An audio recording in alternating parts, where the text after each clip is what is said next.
thumbs down already? Yeah, you know, we're late. 2 minutes late. 2 minutes late. All right, let's do the intro. Okay. Okay. I'm new to this. I don't know Let's what do the it. hell I'm doing. It's morning. It's a show. Sometimes it's about woodworking. It's the Woodworking Morning Show.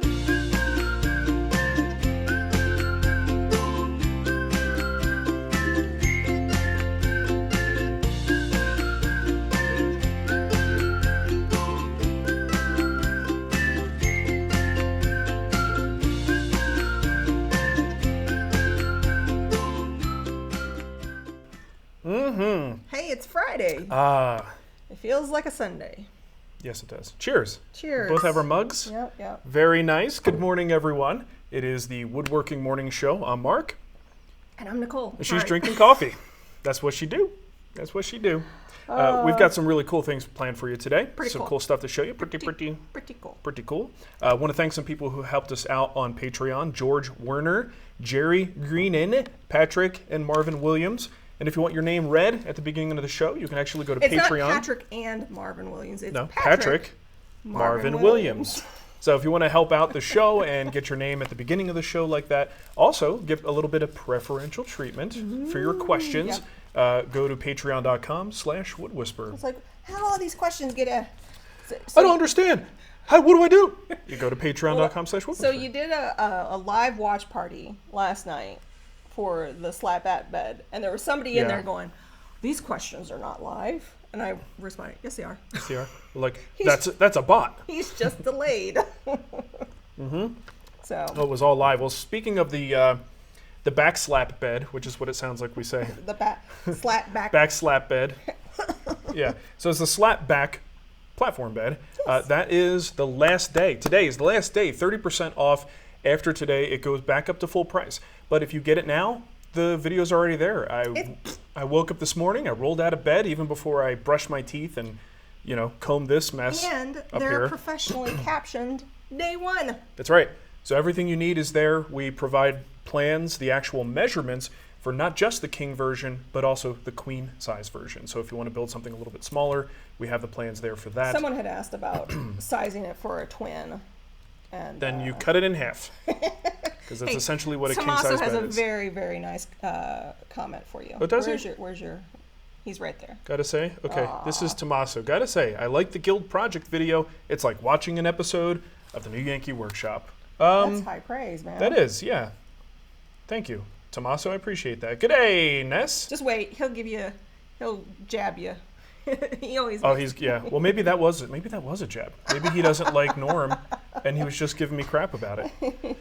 Okay, so anyway, that's at thewoodwhispererguild.com. Last day to get it for 30% off. Okay? I'll put a link in the chat in case you're wondering what it looks like, and if you haven't seen it already. I don't like to assume. Yeah, we got a couple things to show off here. I want to give a little shout out. To Pappy's Choice Seasonings. Okay, so good guy. Gary Jones, I've been talking to him on Instagram for a while and actually got a chance to meet Gary at Workbench Con. Really nice guy. He sends me this, right? This is great stuff. First of all, it's a ton of seasoning, Nicole. I'm going to be seasoning the crap out of some stuff real soon. So he sent me this because he knows my love of barbecue and spices and all that stuff. So his son-in-law, J.D. Dutra, I guess is his name. I think he sells this stuff, and I'm going to promote it for him. I want you guys to go out. We've got a link there for Amazon. You can go to Pappy's Choice Seasoning. They got a whole line of seasonings. They sent me some samples of these things. By samples, I mean very large quantities. We got this Amazon box. I'm like, what is this? What did you buy this time? She's like, more seasoning, more rubs. So yeah, this one in particular, they say is the choice of more retail meat professionals. So this kind of reminds me of the brand that restaurants would go to, right? Maybe, you know what I mean? Yeah. Like when you look at the labeling, when they say something like that, maybe they usually go direct to restaurants and things, but this is a way to get your hands on this stuff. So I'm going to try it out. I'm going to throw this in our Amazon store at amazon.com/shop/thewoodwhisperer underneath Friday Live. Yeah. Because it's still Friday and it's still live. That's right. Right? That is correct. I'll put the link in the chat as well. Understand that I'm promoting this because it was a gift. I have not tried it yet, and I will certainly report back once I try it. But looking at the ingredients, I don't think I'm going to be disappointed, Nicole. A little known fact about you. I'm sexy. The way to your heart is not through woodworking, it's through barbecue. That's true. That is true. Yeah. The woodworking avenue was closed off years ago. Now it's just barbecue. Okay. Tommaso said, for every 10 jabs, there must be one compliment. I got to keep you guessing. Okay, that's good. I like guessing. So what else do you have before we get to the questions? So a few weeks ago, we featured some people of color woodworkers, and I ordered a bunch of stuff, and I'm slowly getting it in. Frankly, I think you went overboard, Nicole. I don't think so. Every week, there's a new thing in the kitchen that I absolutely that's what love we it. needed, our third charcuterie board. No. So I ordered that. I don't have the cutting board. Yeah. But wow. I think it's another husband and wife team, D&S Craftworks. So they make a bunch of cool stuff, not just woodworking, and that's why these are so beautiful. Can I grab and then one out? these they sent to me. I'm hoping they're wine glasses. I didn't order these, but Look at that. should have. You know what? Oh, they're beautiful. I'm picturing a new top for me. Just my kind. That's nice. Are these coasters? These are coasters. Sweet. And then they also, I believe, I don't want to assume, but I believe the wife does the glasses, and it's all wrapped up, but it's absolutely gorgeous. This is really and cool beautiful. stuff. And then, of course, little known fact about me, I grew up in the 90s. You're full of little known facts today. Little known facts.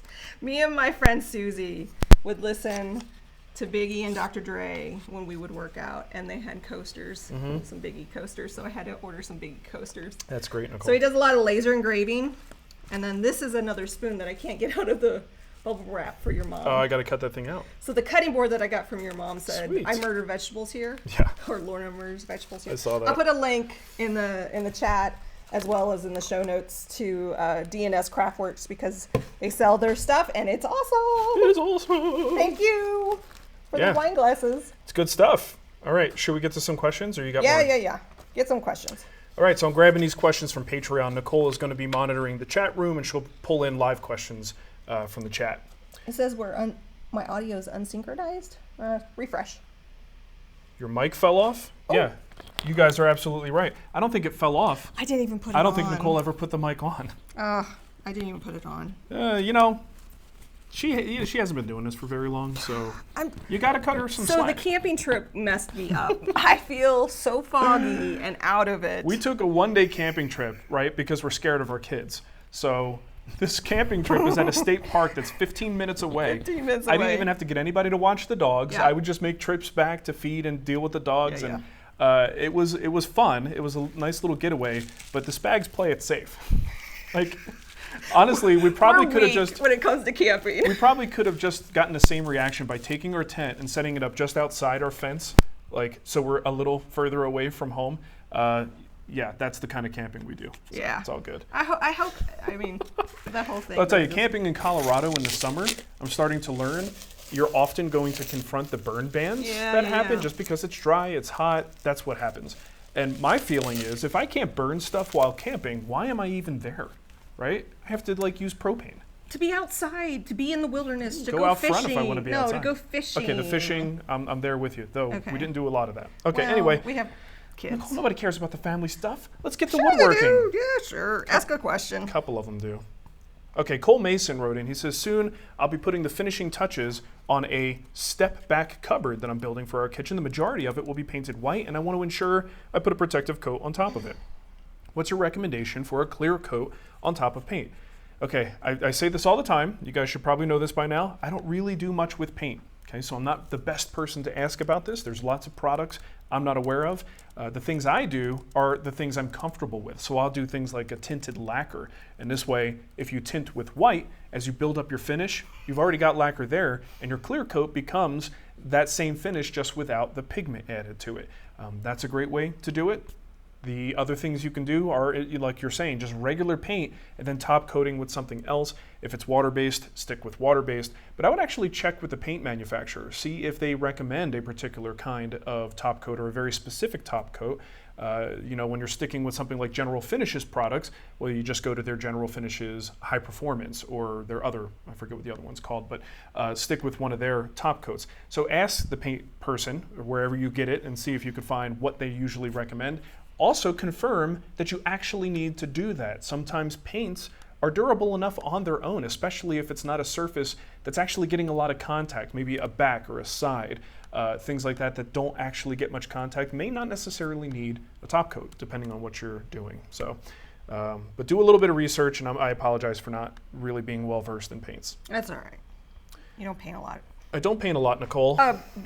So I went to DNS Craftworks except website. for those French ladies. So it's Don and Nay, and their husband and wife team, and they also do. Oh, you sent me a link to them before. Yep, okay. Yep. And they do, I believe, teaching too. Don does teaching.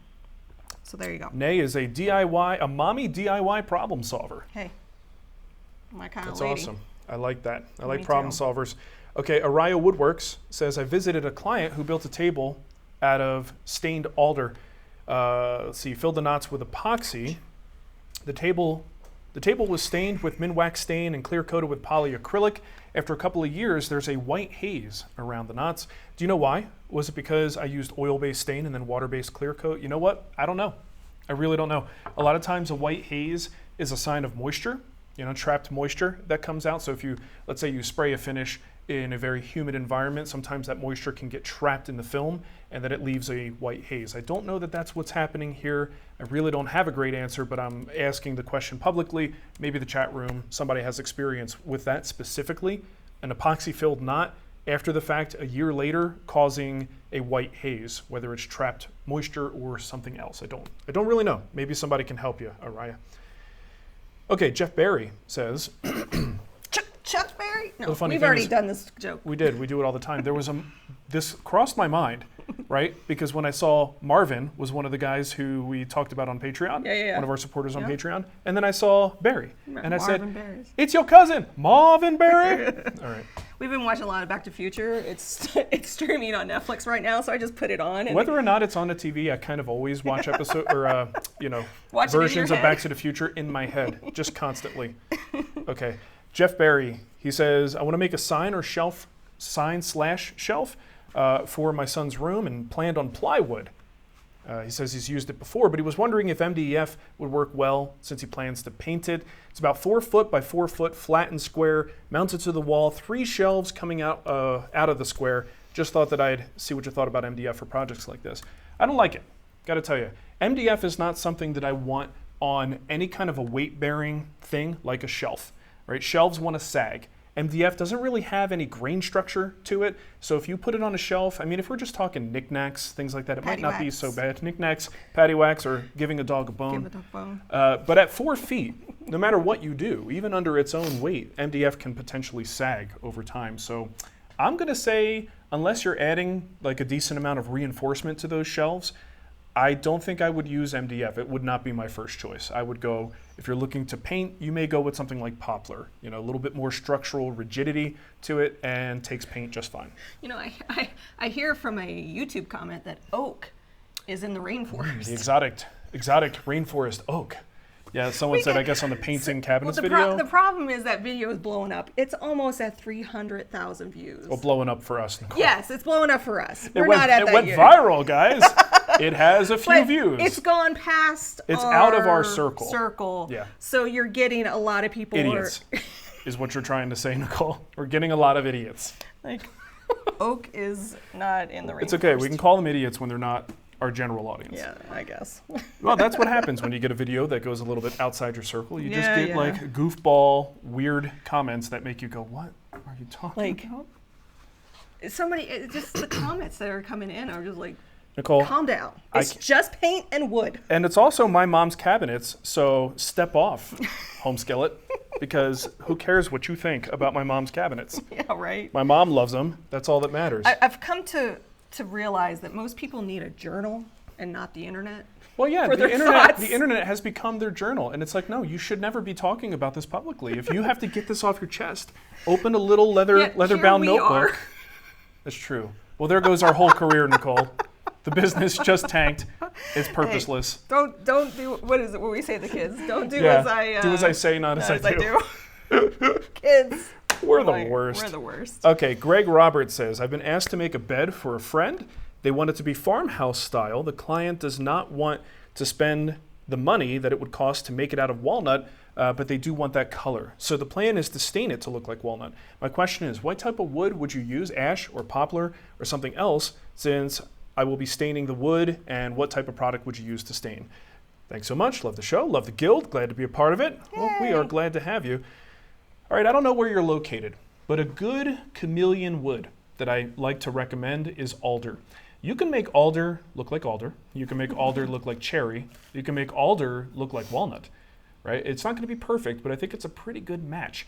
So I have done a couple of projects in the past when I was in Arizona, and West Coast, by the way, is, you know, anything on the left half of the country has probably got better access to alder, and it'll be a very reasonable price. Yeah, that, Nicole. Go ahead.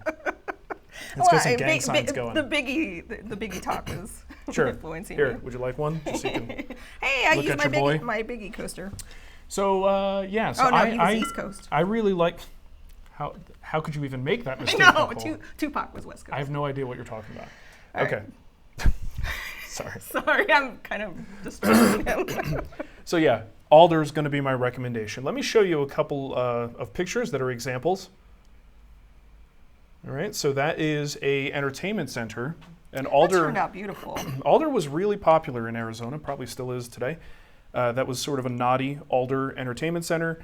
That was stained with, it was a mixture. I had Sherwin-Williams make up for me to get it into that dark brown color. Shouldn't be too hard to do that. I mean, walnut really is mostly just dark brown, with maybe, you may put a hint of red in there just to bring out some of those undertones. But that was a mostly lacquer-based project. So it was a lacquer-based stain that I had mixed for me, and then I applied lacquer over top. Pre-cat Sherwin-Williams lacquer at that time, and this is this is what you do. There's always, no matter what project you make, there's always going to be a goofy picture connected to it. Well, you know, this is me showing how durable my finish is by sitting inside the TV cabinet. And you know what's funny? Even at that time, that's a pretty deep compartment, right? Because that was, I mean, flat screen TVs were out. CRT. Yeah, so that's like a classic tube TV that would go in that I think we location. still had the Mitsubishi. The Mitsubishi? I can't say Mitsubishi. Yeah, we had the Mitsubishi 55-inch. Yeah. That it was monster like cabinet. That roller one. Oh my God, we're old. So, Tony says I'm having my own show. You are. That's what Nicole does every week. Tune in next week and she'll do it again. So yeah, that's the entertainment center I did. I thought that turned out pretty good. It doesn't exactly look perfectly like walnut, but I think for the average person, especially if they want that farmhouse table, alder and then possibly knotty alder, which will be even a little bit cheaper, is going to give them that farmhouse style look. So that'd be my recommendation. Stains though, I mean, you could do just about anything. One thing to keep in mind though, alder does blotch. So you're going to want to test it out. Test it and show them the results. Make sure they either like or do not like the blotching. If they don't like the blotching, then you're going to have to do some sort of a blotch control step prior to your stain. Plan D Woodwork says if in the U.S., southeast U.S., maybe sweet gum would be a good alternative to walnut. Okay. Sweet gum. Thank you for that, Plan D. I don't know why, but I think of the show Pushing Daisies with sweet gum. Why? I think the detective, he was a gumshoe. The only thing those things have to do with each I other don't know why, but I just is did. the word gum. I like connected. You ever do that? You ever connect a word to... Not in the way that you do it. Yeah. It's a whole art form when you do it. I can't relate. Thank you, Robert. The Nicole Show, sponsored by Mitsubishi. Mitsubishi, where we review charcuterie boards. Okay, Mike Davies says maybe better for the after show, but I was listening to back episodes of Wood Talk where you guys were talking about your recording setups. Are you still a believer in camcorder, or have you moved to DSLR since then? And what's the least I should spend on a wireless lav mic? I'm just recording with my phone, but looking to step it up soon. I have since moved to DSLR. I like the size of it. The format is good. I think DSLR has come a long way in terms of really strong autofocus, which was one of my biggest problems that I had and why I always used a camcorder. It was just better for video overall. But I do appreciate what a DSLR can do. It does complicate things on the sound side, so you might have to get some kind of a little adapter or something, because usually the amp built inside of a camera going direct is not the greatest sound quality. So it can be a little bit more complicated, but overall, it works pretty well. So I've got 2 DSLRs in the shop, and I use a lav that's a Sony. I think it retails for about like $500. I don't know of the market, in terms of what's available these days, but I know for my purposes, if I don't spend at least, $300, I'm probably going to get a lav that I'm not totally happy with. That's just me personally. So there's a camera talk today. Robert Price did a super chat and said a little something from one good buddy to another to sweet. help the healing from some jerk's thumb. Oh, gotta watch those thumbs, Nicole. So thank you, Robert. And let's see, what was that? Today's the 7th? What is today? 10th. The 10th. Ugh. Bob Arment is in the chat. Oh, Amarant. Sorry. Yes. Hey, Bob. What's shaking, dude? And he did this cute little gift. And it says, how's it going? I need my glasses. Yep, you do. Woo. How's it going? We're going. We're going. We are going. Todd Frazier says, are you going to build Nicole a pie safe? Todd, you shut your mouth. I don't want to hear any Thanks, of it. Todd. I think you would do a great pie safe, and I think it would be like the bread box. Mm-hmm. The design I already have for you. I'm totally listening to everything you're saying. Okay, Patrick says, when storing wood like cedar or teak, do they need to be separated from other woods due to their oily nature when not kiln dried? I don't think so, but I don't know. I've never had a oily wood in my shop that wasn't already kiln dried. I don't know that the moisture is really problematic. I mean, if it's just air dried and it is fully dried, you probably want to make sure it still has some good air circulation, so maybe it's not even in direct contact with the other boards. But if it is, man, I don't know. And even if it did leach out a little bit of oil that contacted the next board, presumably all your stuff is rough. So I can't imagine that oil would go very deep, so you would probably remove it in the first step of processing for an actual piece of furniture. So I probably wouldn't worry about it too much, but this is coming from an uninformed standpoint. I don't know. You might ask people who actually mill lumber. Maybe Cremona would be good for something like that. Did you see Cremona got his trailer? Yeah, he did. I saw the Finished picture. it all up. Yeah. He didn't get it. He made it. Well, he made it. Yeah, it's ready. It's rolling. He built it. And I don't know if Matt often deals with oily woods though. But anyway, ask him. He knows that stuff. Shannon might know too. I mean, both of my co-hosts on Wood Talk are much better informed on the topic of wood than I am. Okay. I got a question here in the chat from, let's see, David Lennon. Best wood to use for a heavy use screen door that will be painted. Heavy use. Alder? Not alder. Alder, the thing is, with alder, it's fairly soft. Pine? I mean, it's not ideal. Like, a screen door, it depends on... Painted screen door, I don't know. Usually they're like light. Oak? I want something that is durable. Yeah. So yeah, it might be light, but it's also usually Weather. the frame is aluminum or something, right? Yeah. So if it's a wooden screen door... But, maybe white oak, right? White oak has a little bit of rot resistance. It's a very durable species. And even if you paint it, you still want something durable teak. Under the paint. Right, there you go, teak. My response to all outside wood is teak. Yeah, so I'm trying to think of something that has some durability. While I'd hate to see you painting white oak, it would be a durable, water-resistant choice. Look at things like, maybe cypress could be an option. I think cedar is a little bit soft. I haven't worked much with cypress, but maybe that would be an option. Rainforest oak. Yeah, some of that exotic South American oak, Nicole. That's the best stuff. Jason Stromberg wants to pay someone to make a dragon priest mask. You need to go. I know. I was going to pull up. So we got this dragon priest mask from our friend Bill over at Punished Props.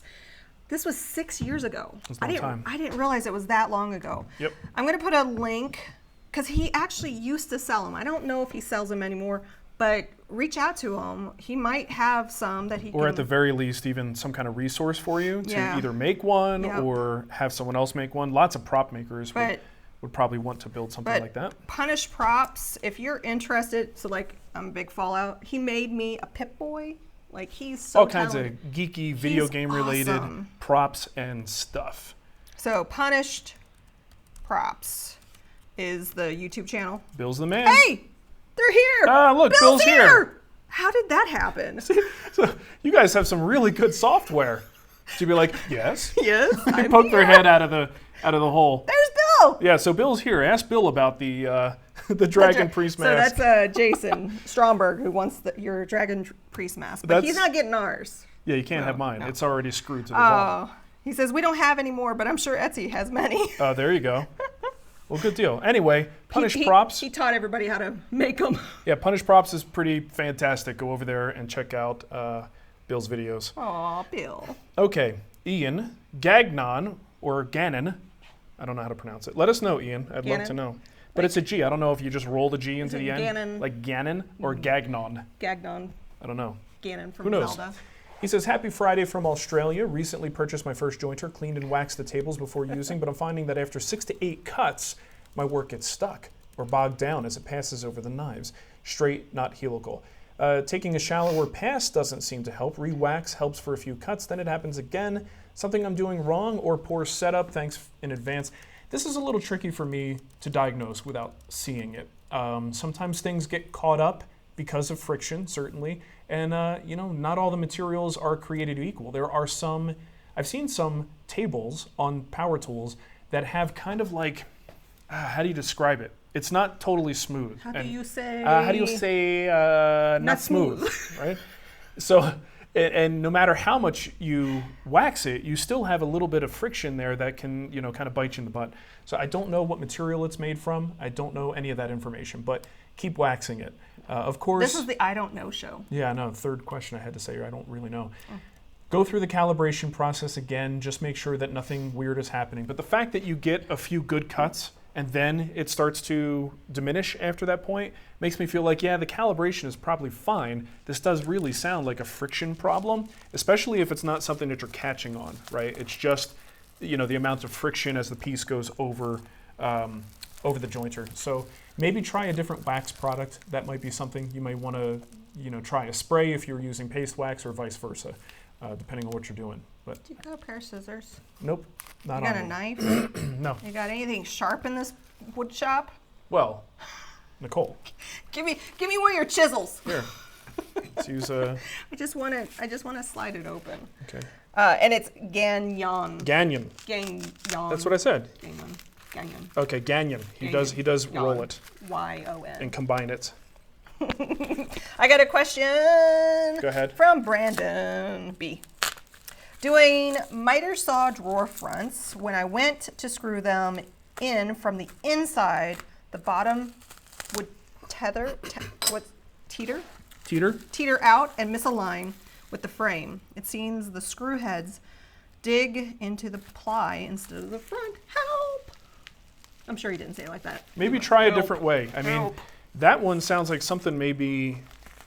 There you go. Aww. That one sounds like something maybe off, not just the screw heads. I mean, I've done that technique many, many times and have had no problems with shifting. Maybe the drawer fronts are not flat, so that as you are screwing in and pulling in, you're getting a little weirdness to it, or the box itself, maybe that's not flat. So that kind of sounds like the actual problem that's happening. You might consider, it's not ideal, but you might consider working from the front, right? So you can actually tack in with some brad nails or something. Another thing you might try, if you're going from inside there, you might even try to utilize, I've done this before in a video, try to utilize the holes for the hardware, and you can also make those holes a little bit oversized. So as you screw your handle in, don't do anything else, just get the hardware installed, leave those holes a little bit wide. Then you might have an opportunity to kind of tweak its position and tighten up your hardware. And then once you have it where you want it, then drive a couple more screws to secure it in place. But if things aren't flat, that may still be a problem. Here's the spoon. That goes with the cutting board. Nice. Made with love. It says made with love in Lorna's kitchen. Lorna's kitchen. So Lorna, if you're watching, surprise. Here's the other part of your gift. You ruined the surprise. It's all right. Okay.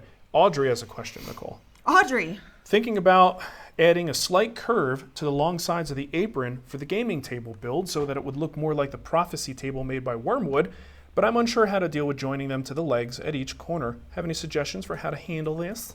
What prophecy is it? I have a picture, Nicole. Now at first, when she said curved, I thought she was talking about the aprons on the vertical having a curve, kind of like arts and crafts, but no, they're bowed. Is it? It looks like it would be like the This almost filter. looks like This almost looks like the camera, Yeah, it's like one of the those. lens sort of circular. Yeah.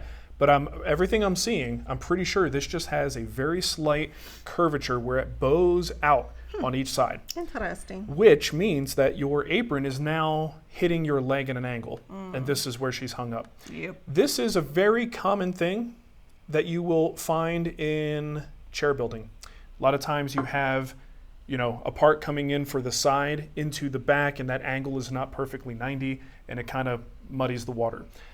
So we kind of cover the techniques that you would want to use on something like this in a few guild builds, but I also talked about this a little bit in my, the video I did where don't have a domino. It's basically about loose mortise and tenons. That's how I would tackle that. So no matter whether you're doing some kind of steam bending or bent lamination, whatever you're doing to get that bowed side, you would actually use your bending form as a cradle for this piece to get a nice even cut on both sides. You could take that over to the table saw, or trying to think, you could probably even use a flush trim bit on the cradle itself to kind of clean up those edges, right? So now you've got a leg with a clean surface, you've got a clean cut on your apron, and they go together nicely, but you have no joinery. That's where loose mortise and tenon joinery comes in. And at that point, you just need to build supports that go on the end of the apron. They're kind of long, so you might be working a little bit high. But if you put supports there, you can make your mortise on 90 degrees perpendicular to the surface that you cut. You can actually make your mortise there and then easily make the mortise in the table leg, and those two should come together. That's the way that I would approach any weird angle like that, because it's always easier to cut the angle without a tenon on it, right? And to worry about how that tenon goes into the next part. So cut that so it's nice and clean, get your angle perfect, and then put your mortise into both parts. Loose mortise and tenon joinery. Let's see. Brick Builder DK. I was wondering if Mark could say what I think, he thinks about the Woodpecker 26 by 16 square. I bought one and I'm looking forward to using it. Do you have one? Yeah, I got a big one. That's the biggie. I got a big one. I got a big one. 26 by 16. I love that. I use that primarily for squaring up plywood. So if I do a cut on a big cabinet side, it's my biggest, most accurate square. So I could put that right up to the edge, just kind of feel with my fingers, did I nail it, yes or no. I also use it to set up my track. So there's times where I'm trying to get that track perfectly 90 degrees. That's a square that's going to help you do that. Hold on a second. Harry says, Panda Router could take care of that problem. Sure. You want to recommend a $1,000 tool? What kind of monster are you? What do you think this is? Festool? Yeah. A Panda Router or the multi-router. There are mortising machines that are built to do things just like this. So unless you've got the budget, or maybe you're going to do a lot of these tables, that would certainly be the way to go. It's something where the workpiece is immobilized on a surface, and then you're able to move the workpiece through a bit or move the bit through the wood in a fixed way. That's kind of the way you'd want to do it long term.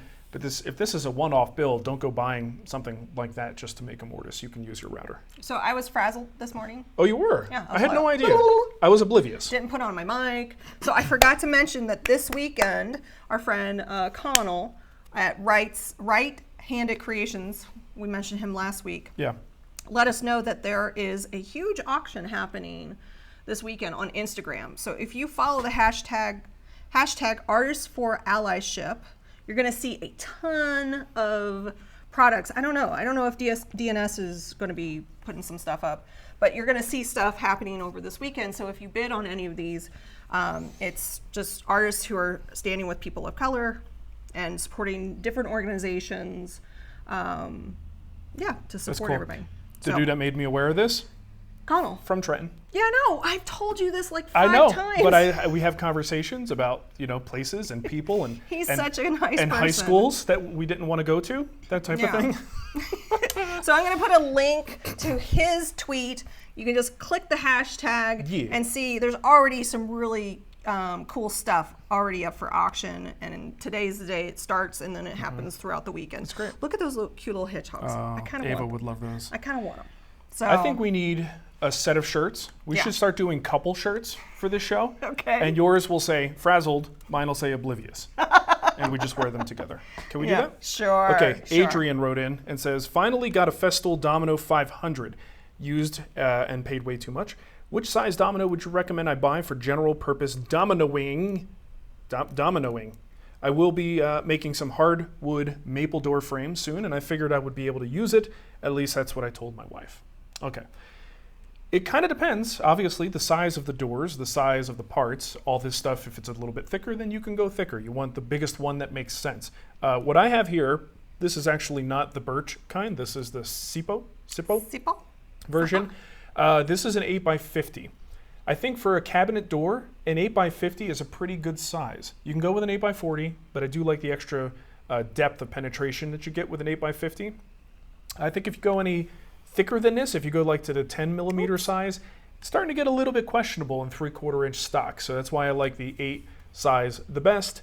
But again, I don't want you to necessarily, see the domino, the best part about the domino, and what I would recommend is you get a sample pack, because the best thing is you can kind of just use whatever you need, depending on what the project is. If you just stock up on these, you may be finding yourself doing things to this to shoehorn it into a project part that it's not meant for. So I highly recommend, obviously you've already spent money on this thing, so maybe now's not the best time to buy more stuff. But I think a combination pack, I know they sell like a variety pack of different sizes, and also the various different bits. I highly recommend getting them all, because then you will just have all your bases covered. Brick Builder said that he saw your little story on Instagram about the Woodpecker 6-in-1, and he really liked it, and you convinced him to order one. Oh, I didn't mean to do that. It was the nose picker thing that convinced you, right? Look at how it picks the nose. Yeah, I still get a lot of questions about that 6-in-1. 6-in-1. And what I have to keep reminding people, a 6-in-1 tool is great if you want to use those features, and if you don't already have things that do something similar. So when I get questions of them, right? Like, that's true, that is very true. If I, the only way I could really test this thing out aggressively would be to pretend that I don't have these other things and try to try to break habits, lifelong habits of using adjustable squares and other devices. So that sort of 6-in-1 thing is actually great when you're on the uphill trajectory. Maybe you don't have all of those 6 things satisfied by other tools. That's when that comes in really handy. When you already have an established shop and like 20 different ways to do what that thing does, it's hard to break that habit, right? So it's not a reflection of the tool, it's probably more of a reflection on me and what I choose to use. So I'm done with my questions, Nicole. So if you have any questions, I have a hit few. me with your Apo best Apina, shot. Our friend Apo Apina. Yes. He's always in the chat room. Thinking of getting my first hand plane. You recommend low angle jack plane in jack. Oh, I love that. Low angle jack in Wood Talk. Yep. Why low angle and not high angle? More versatility, right? A low angle jack. Hold on.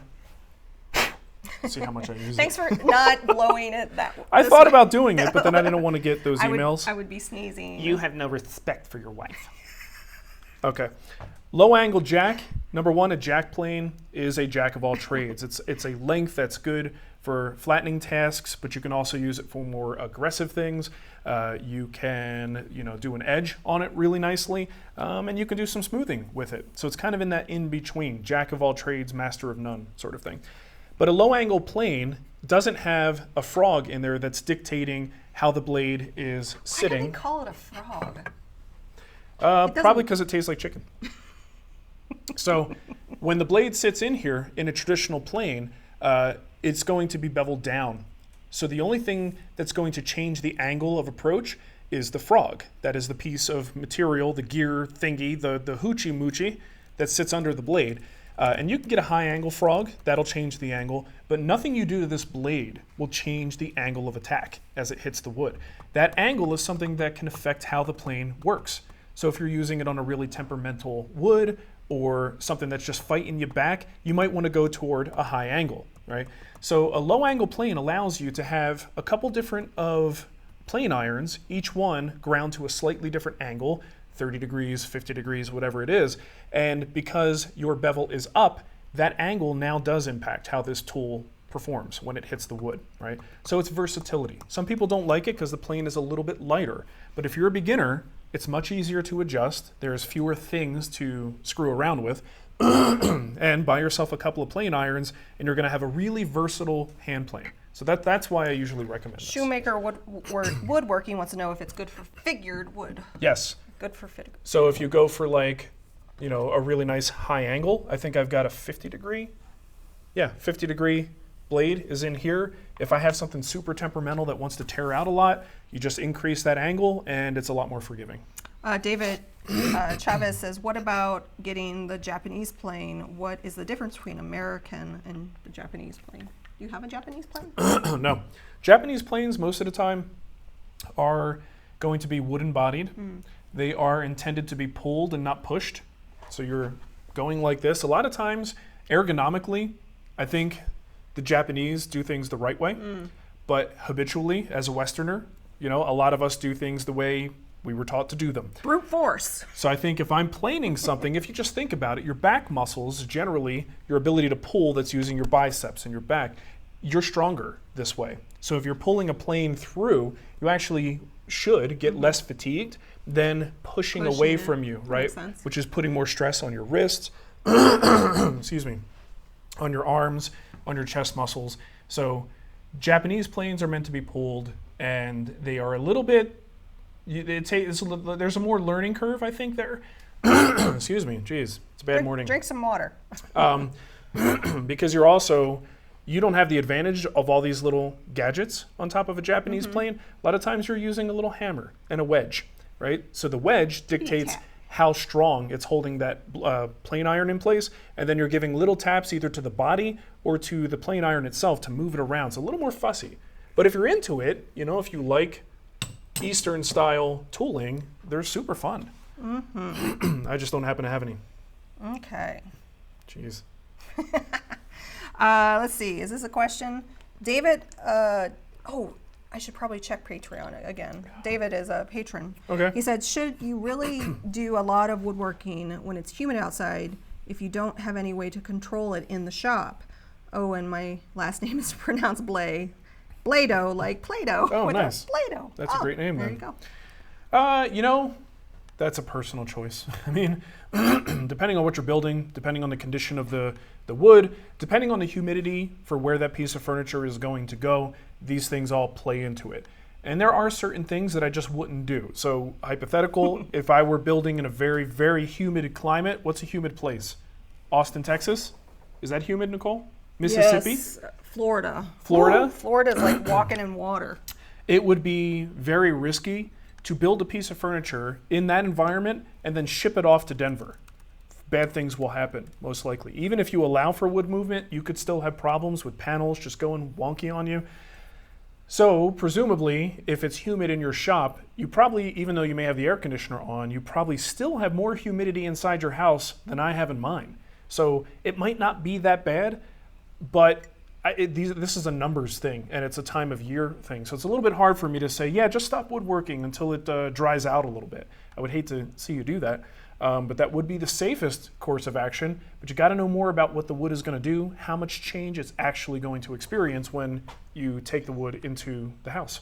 So last week, David Archibald, I think I sang your last name right, wants to know when he can expect a bobblehead of you, because we got this Tommy Silva. I don't know. Bobblehead. So where do you get bobbleheads it's made? made by a company called Royal Baubles, and they do make custom bobbleheads. Is that something anybody really wants? I kind of already look like a bobblehead, right? I think it would be fun. Yeah, I don't know. Maybe. I don't know. I have so many irons in the fire right now, David. It's I like the idea, though. It's fine. I need a throat break, Nicole. Where's your cough button? Well, listen, I don't have one. David also had another question. He says, I'm a new guild member and Patreon, and I've been going through and watching all your videos and was wondering what time of year I need to keep an eye out for the participation in the Woodworkers Fighting Cancer Bill. Soon. So that usually, David, we usually do that in the fall every year, as long as there's not like anything crazy going on. Yeah, life. I think the one year we skipped was the year my dad passed. But every other year we've always raised money. We've, to date, raised over $100,000 for various cancer charities. Sorry. So probably September-ish is when you should be seeing something come out. I think with a shop helper, we'll definitely be able... We'll be in a better position. We'll be in a better position. Definitely. Stay tuned on who that shop helper is going to be. Someone Hint, says hint. they would. Okay, Craig says I'd be more interested in a Funko Pop of Mark and Nicole. I'd be down with that. Do they make custom Funko Pops? Don't we have? Oh, never mind. I was The going to say. Funko Pops, I'm sorry, they always look like they're dead in the eyes. They're like, That's fine. they That's do. kind of the look I'm They're going just- for most they're of the time. so dead. I mean, Well, because they have giant black eyes. I know, but I'd rather have a bobblehead. Yeah. Well, I was going to say, don't we have bobbleheads? I'm thinking, when we got married, we had it's- bobbleheads, but they're generic, so we just cut pictures of our Old faces. printed pictures. They're old, faded, horrible pictures inside the bride and groom bobbleheads. yes. That was pretty fantastic. Well, you know what? We'll look into it. I mean, it's a weird thing. Maybe it'll be a holiday present. I'm no Matt Cremona who likes to put his face on people's He chests. has a great face, though. Yeah, he does. He's a cute little guy. He really is. Sometimes when he's not looking, You just stare at him. I just stare at him like this. Like, hey, Matt. I'm joking. Because we did horrible things to people in the beginning with that giant logo. Oh my God. Black shirts. With Where white. I guess we just If didn't you understand. have one of these shirts, we're sorry. It's a classic. I guess we just didn't understand proportions at the Yeah, time. yeah. Because we'd take a white shirt and we'd be like, boom, there's a giant logo of Mark doing something to a log. We're still not sure what I was doing, but yeah, good times. Horace had messaged me directly on Patreon and said, what's the best way to clean glue, wood, and super glue off a table saw? Please don't ask how it ended up there. Wood and super glue off a table saw. Yeah. Well, first thing I do is I would get a scraper. I would get a putty knife or something. You want to physically get the material off of there, and then just scrub it down with a little mineral spirits or something. Even if you have to sand it a little bit. And here's the thing: a lot of people really prize their tool surfaces. Like, don't use sandpaper on it. You're going to scratch it up. Well, look, it's a tool. It's going to get scratched.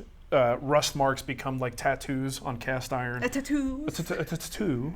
And I don't really worry too much about those things. So just the thing you just want to do is get it off, right? And if there's a little bit of residue and a cleaner doesn't remove it, then you may want to take just a little bit of fine sandpaper just to get anything that's raised above the surface, get that stuff off.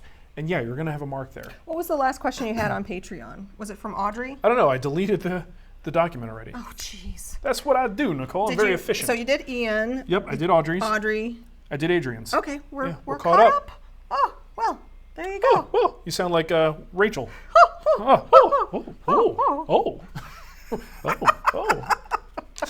People listening to this audio are probably like, what in Well, the they're missing world? out. They got to watch the video because there's some classic moments right there. Oh, someone says super glue debonder. But I'm just thinking, like, super glue on metal should pop right off with a scraper or a putty knife, right? Shoemaker Woodworking. That was the best logo ever. I think it was fun. It had personality. Well, Nicole has floated the idea. Have you seen that? Are the we at our bar- 15th Yeah, anniversary yet? almost. So when we hit our 15th anniversary for the Wood Whisperer, we're considering maybe going back to the original logo, having someone re-envision it and make it just look a little bit nicer. Because Update it. if you don't follow Mark's barbecue account on Instagram, you're missing out on a new logo. It's not even a business, and he had a logo made. And Look, I just love it. I just take my meat very seriously, Nicole. It's okay. You should appreciate it. So I'm going to put the link to the Instagram in the chat. So just go to instagram.com/TWWBBQ and you'll see the logo. I think it's great. It's hilarious to me where Nicole comes on the post where I posted the logo and she's like, how far is this going to go?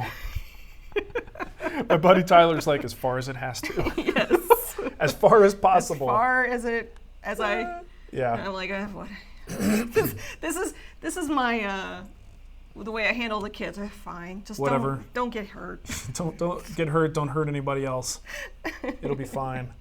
Okay, what else? All right. I think we're probably done, huh? We should probably wrap this up. Let's wrap it up. Tie a bow on it. Put some rub on it and throw it in the smoker. I have a few questions for the after show.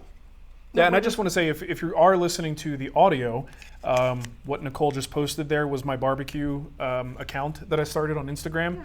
It's TWWBBQ. You don't listen to me because I already said that. I know, I want to say it again. Okay. I really want more followers there, Nicole. It's very important to me. So yeah, that's a whole thing. If you like barbecue. What else? Oh, someone wants me to grow out the retro soul patch. I had a pretty weak soul patch. Like as far as soul patches go, It was pretty thick. there are people who look like they have a caterpillar on their chin, right? And it goes all the way down. I just had this little piece here, the part that really would give me problems when I shaved it. Super sensitive on that bottom lip area, and that's where I grew the soul patch. There you go. I can actually do my sideburns a little longer too. All right, what else? Anything else? I put a link in. So the after show is just us hanging out again. Yeah. Answering more casual questions. Yeah, a little bit of BS. Yeah. Maybe even some cursing. Like, no. The other thing I want to Like mention, talking about grilling and we talked about the barbecue. audio show. Yeah. So this is a podcast if you want to listen to it in an audio format. I know personally, 99% of the media I consume is via audio, right? So it's definitely a good way to catch the show. Just any place that has podcasts, any directory, you should be able to search for Woodworking Morning Show and find it. Although Google's given us trouble. I don't know what their problem is, but we'll figure it out. So go ahead and listen if you want to. All right, that's it. Thank you everybody for watching, and we will see you a week from today. Yay! Toodles. Bye.